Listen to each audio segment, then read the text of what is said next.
Nós seguimos com Liberdade de Opinião e vamos para Brasília falar com o jornalista Alexandre Garcia. Bom dia, Alexandre.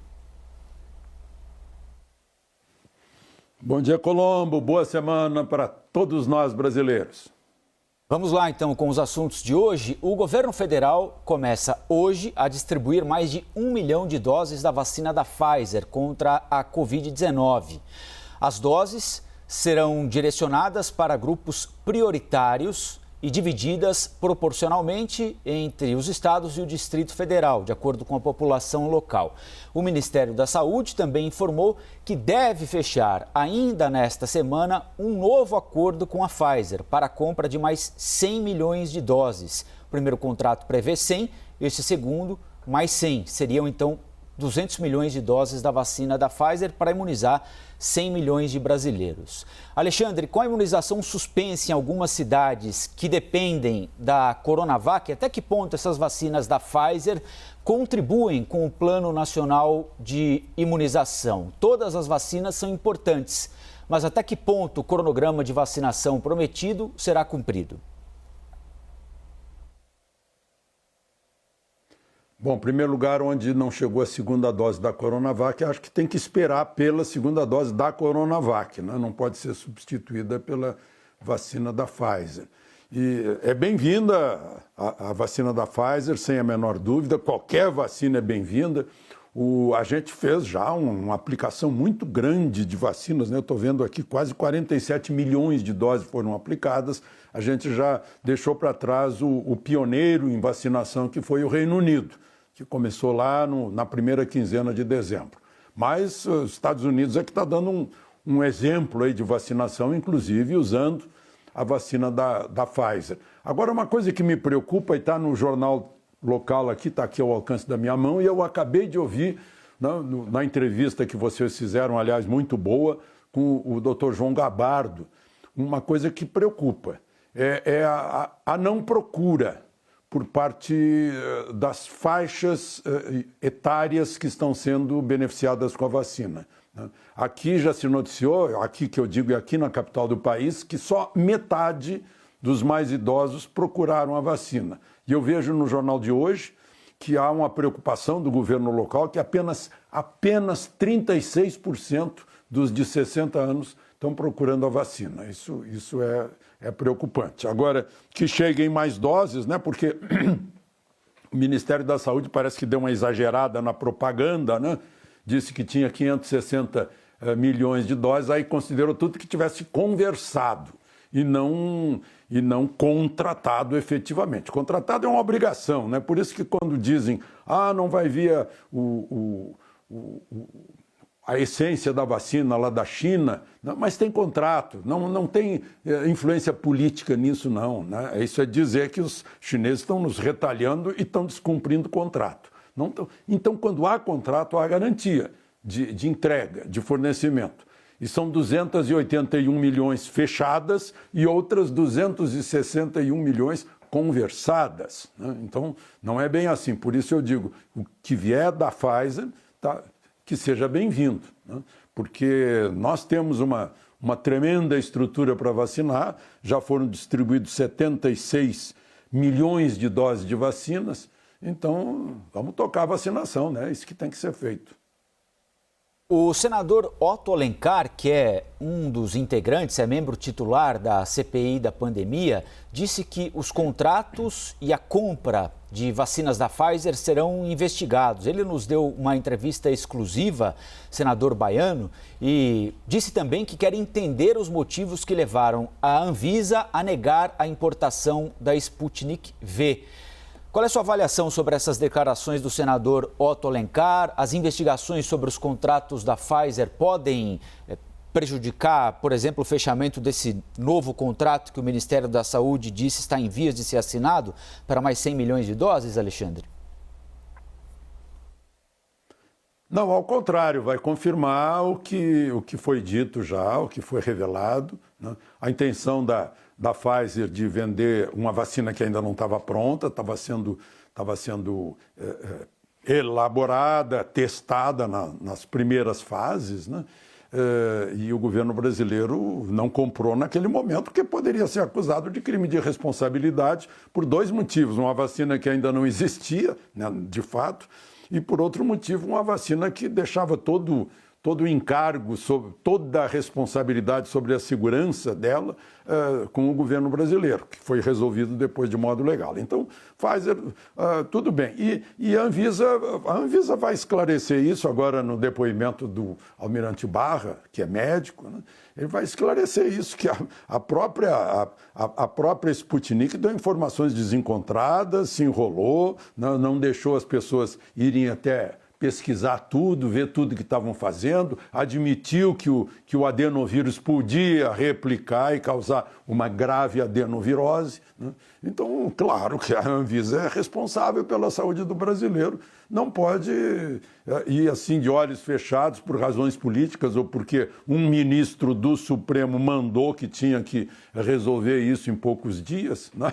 Que é uma coisa que eu nunca vi nada igual.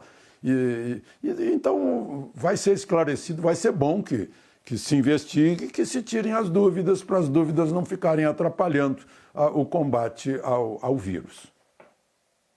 Começam os depoimentos da CPI da pandemia, amanhã, terça-feira, é uma semana repleta de depoimentos importantes, tem depoimentos de diretores da Pfizer, o ex-presidente da Pfizer no Brasil, a atual presidente da Pfizer no Brasil, como o Alexandre lembrou, o depoimento do diretor-presidente da Anvisa.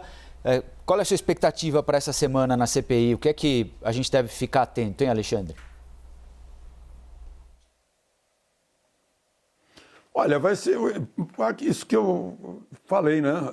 O depoimento da Anvisa e o depoimento da Pfizer vão ser paralelos, digamos assim, visando a mesma coisa, né? Que é o combate ao vírus da forma mais racional possível. Numa logística, o Sidney revelou bem a logística da Pfizer por causa da temperatura, né? E eu acho que seria muito mais importante a CPI, depois de esclarecer o óbvio, né, é deixar bem claro como vai funcionar esse controle de temperatura da vacina da Pfizer, que se dá muito bem num país super desenvolvido como é os Estados Unidos, né? E aqui nós temos certos problemas. Fala-se aí de distribuição igualmente nos estados e tal, mas nem sempre vai ser possível por razões logísticas, né? E a outra expectativa, eu estou vendo inclusive no jornal local aqui de hoje, primeira página, CPI aposta tudo no depoimento de Fábio Weingarten, né? Vai ser um depoimento interessante, depois da entrevista que ele deu na Veja, para pegar os pontos, né, de um momento lá atrás em que já se pensava em vacina, já se discutia esse assunto, e, inclusive, num telefonema do gabinete do presidente já havia conversa com a Pfizer, que depois foi derrubada por causa dessa cláusula de leão aí, né? Que a Pfizer entrava como Pilatos, não, responsabilidade de efeitos adversos não é nossa, é do governo brasileiro, que tem que depositar, inclusive, caução no exterior para garantir as demandas judiciais. Até que uma lei resolveu isso, uma lei que saiu rapidamente, com o bom entendimento do Congresso, que precisava abrir portas para a entrada de mais uma vacina. Ontem, Alexandre, o presidente Bolsonaro, ontem domingo, o presidente Bolsonaro mobilizou centenas de motoqueiros para um passeio por Brasília. Passeio que provocou aglomeração de apoiadores que não usavam máscaras em frente ao Palácio da Alvorada. O presidente cumprimentou apoiadores ao lado da entrada da residência oficial e contrariou recomendações sanitárias vigentes no Distrito Federal de distanciamento. Bolsonaro afirmou que a caravana de motociclistas foi uma homenagem ao Dia das Mães e que espera fazer passeios semelhantes em cidades como São Paulo, Rio de Janeiro e Belo Horizonte. Alexandre, por que, na sua opinião, Bolsonaro contraria as orientações sanitárias? Bom, aí nesse momento do encontro eles estão sob orientações sanitárias de ficar ao ar livre e sob sol, que dá vitamina D, né? Esse é o momento mais saudável de uma, vamos chamar de aglomeração, né? Que se ficar muito apertado, aí sim é condenável. dia 1º de maio, na Avenida Paulista, por exemplo. Né? Disseram, eu não acredito, que tinha 1 milhão de pessoas na Avenida Paulista. Eu não acredito porque a Avenida Paulista tem 2.500 metros de comprimento, 55 de largura. Se a gente tirar a área disso, dá 137.500 metros quadrados. Para chegar a 1 milhão de pessoas, tem que ocupar cada metro quadrado com 7 pessoas. Isso é uma aglomeração. Agora, na moto, aí foi aquele momento final, né, de uma parte dos que fizeram parte dessa passeata de moto, que, aliás, não deve ter contrariado as autoridades, porque o Detran estava dando apoio a essa passeata. Eu não consegui contar, ninguém contou, né? Mas certamente havia milhares, digamos assim. Porque a gente olha e vê um mar de moto por 3, 4 quilômetros, numa linha de 6 por linha, né? Daria para fazer a conta até. Né? E ali o pessoal está com shield, né? Com capacete, todo mundo de capacete. Uma moto não dá para chegar a menos de 1,5 m, 2 metros, né? que é a medida recomendada. Né? Então as pessoas estão lá de moto. Lá no final houve esse encontro sob a brisa de Brasília de mais de 1.000 metros de altitude, sob o sol do Cerrado, que não é brincadeira, não tem vírus que resista. Né? E foi um encontro em que todo mundo ali foi maior de idade, né? e se expôs, né? Correu o risco de contaminação, né? Para saudar o seu presidente. Né? Talvez isso marque muito porque desdiz as pesquisas que são levantadas. Aliás, na sexta-feira, eu vi que houve referência a isso, na inauguração da ponte lá em Abunã, sobre o Rio Madeira, ligando finalmente o Acre ao Brasil, né? O Plácido de Castro e o Rio Branco ligaram, mas ainda tinha o Rio Madeira com uma balsa. Né?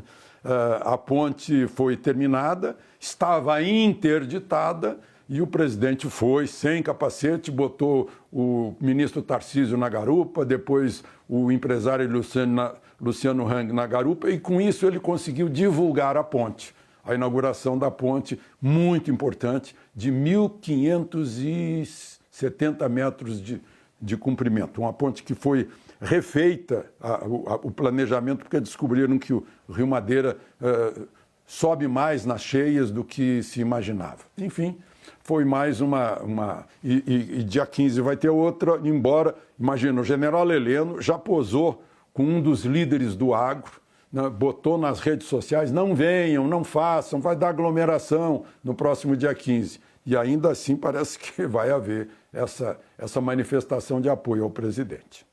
Bom, logo depois do passeio, o presidente Bolsonaro voltou a defender a aprovação de um projeto que determina a impressão de cédulas em papel na votação e na apuração de eleições, plebiscitos e referendos.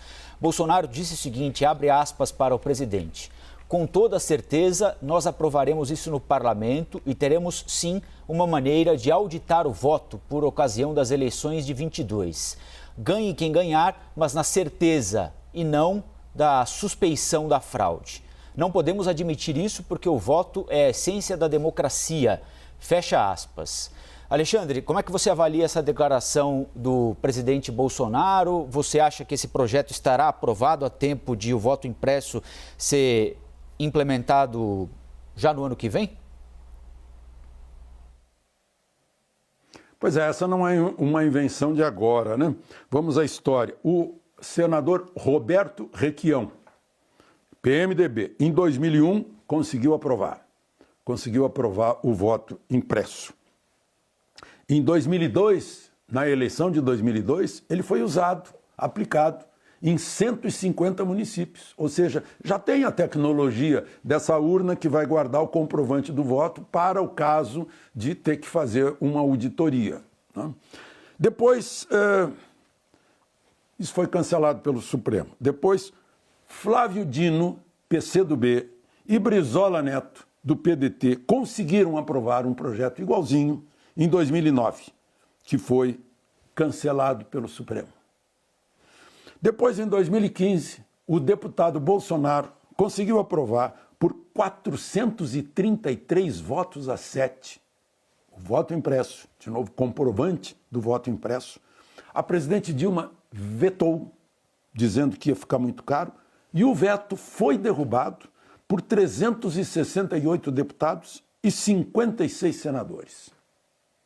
E depois, o Supremo, por 9 votos, derrubou a vontade de 424 congressistas, 71% do Congresso Nacional, o Supremo derrubou, alegando que prejudicaria o sigilo do voto. Em 2014, na eleição em que Aécio fez 51 milhões de votos e Dilma, reeleita com 54 milhões, o PSDB pediu auditoria. Passou um tempo enorme lá. Depois o líder do PSDB, deputado Carlos Sampaio, fez uma declaração dizendo que esse voto não é auditável. Essa urna não dá para se saber se houve fraude ou não houve, né? Eu vi outro dia uma entrevista antiga que foi feita com um especialista que foi chamado ao Supremo, ao TSE, né, para testar a urna. Ele disse que não nos deram tempo para testar a urna, mas tenho certeza de que é possível, né, haver algum tipo de entrada de hacker. Então, eu acho que isso é importantíssimo para o eleitor, seja de que partido for, seja de que ideologia for. Vocês viram aí Roberto Requião, Flávio Dino, Brizola Neto e Bolsonaro. É todo um leque ideológico querendo a mesma coisa. A certeza da garantia do que há de mais sagrado numa democracia, que é o voto, né? Então, usando aquele argumento em que muitas vezes se usa, por que nos outros países não estão fazendo o tratamento que estão recomendando no Brasil, por que os outros países não fizeram? Aí a pergunta, por que os outros países não fazem? A Suprema Corte da Alemanha decidiu, olha, não serve pelo seguinte, porque o cidadão comum tem que entender. Não dá para ser entendido só pelos os que estão ali por dentro do mundo digital. O cidadão comum que dá o seu voto tem que entender como funciona a contagem do seu voto, né? Essa foi uma decisão lá da Corte Alemã, que tem, como se sabe, o meio jurídico alemão tem muita força na nossa jurisprudência aqui no Brasil. Então é isso. O ministro Barroso, que é o presidente do Tribunal Superior Eleitoral, disse semana passada que seria um caos adotar, porque aí todo perdedor iria pedir recontagem, né? Eu acho que não é bem assim. Claro que o sujeito que espera numa sessão 100 votos e ele tem 5, aí ele desconfia. Agora, se ele espera 100 e ele tem 70, ele tem que dar um pouco de crédito à infidelidade, né, do eleitor que prometeu votar nele e não votou. Então, eu acho que sim, temos que ter certeza para confiar no nosso sistema democrático, no momento mais crucial da democracia, que é o voto, né, que temos que ter a possibilidade de, como temos na maquininha do cartão de crédito, né, de ter um comprovante, não vai ficar com a gente como fica o comprovante do cartão de crédito, vai ficar numa urna para o caso de haver dúvida, né? E certamente a dúvida será levantada pelos candidatos e partidos políticos, se houver razões para tanto. Colombo? Alexandre, bom dia, boa semana, hein? Aproveitem o dia.